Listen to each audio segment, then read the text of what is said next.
here we go again. It's Daniel Radcliffe carrying a film where a big part of it is your ability to believe in the unbelievable. Right. Where do you think that comes from? Do you think that is a particular talent of yours? I've no idea. I've always had a very, very active imagination, and as a kid, possibly slightly overactive.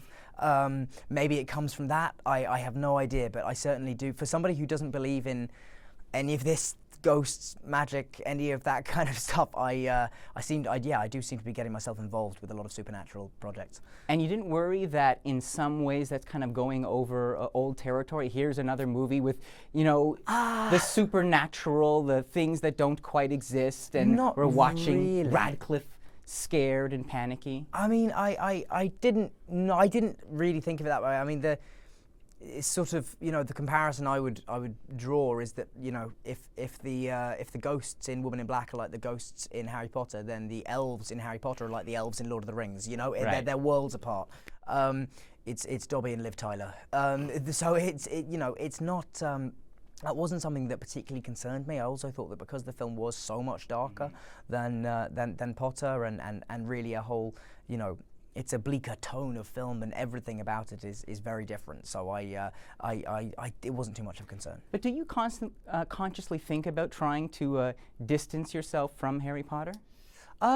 It's less strategic than I think people imagine it is. But yeah, obviously that's a factor when you're picking something. Is I don't want to, I'm not going to become involved with another 7-film fantasy series anytime soon. But but yeah, of course you look for things that you think are going to be different and make you, at this stage in my career, I'm 22, and I want to, I'm at the point where most other actors will be coming out of drama school, and I've got obviously 10 years more film experience than them, but no more life experience, and they've had a different route into acting than I'd had, which is much more based around a process which I've never had. So I think over the next while, my really, now that I've left Potter, the thing I'm going to be aiming to do is just to work with people who are going to make me learn and get, and do different things, and kind of, just at this stage of my career, I have to be wanting to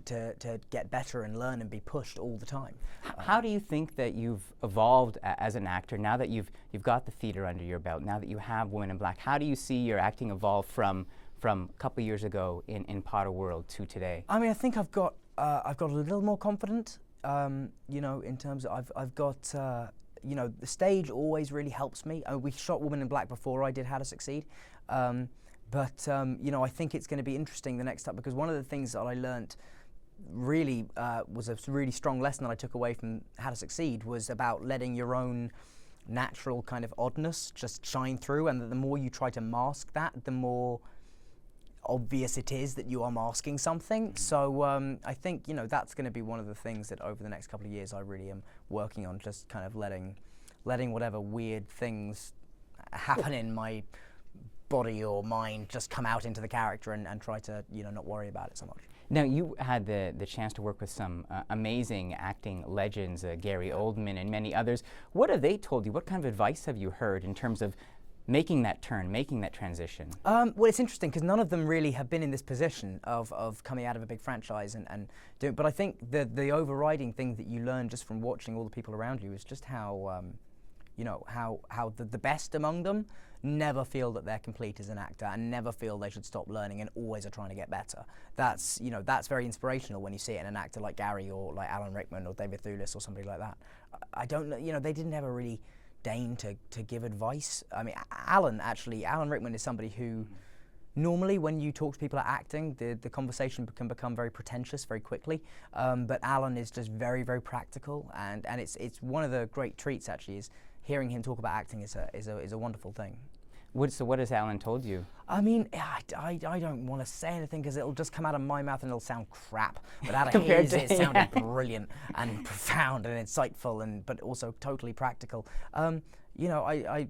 He talked to me about that thing that I was saying about letting your own weirdness come out, and he was very supportive of that when I had made that discovery. He said, yes, that's right. He just he kind of guides me, and occasionally he will give advice on what he thinks I should look for or look to improve on or things, you know, but it's always a very helpful, very constructive relationship. As you've said, there aren't a lot of 5'5" action heroes out there. So I wonder kind of who you look to for inspiration. Who are you kind of modeling your career on? Are you, I guess, just following your own light now? Yeah, I don't know. I mean, I think any young actor, if you look at people like George Clooney and Brad Pitt and Johnny Depp, those are the three guys that I think, you know, have always managed to mix up really commercial but very good commercial films with little independent stuff and more, you know, kind of, you know, George Clooney did all the Oceans movies and then we could, you know, subsidize the making of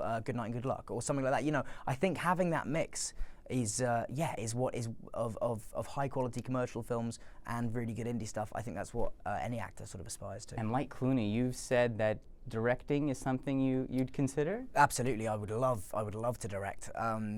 You know, I think it's a little way off at the moment, but I feel like you know, I've got 10 years experience on a film set. It would be a shame not to use that.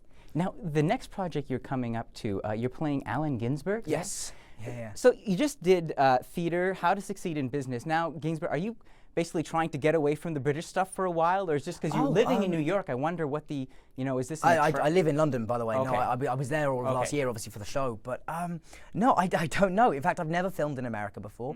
I've never done an American accent on film before. So maybe this is just the start of my my American journey. Who knows?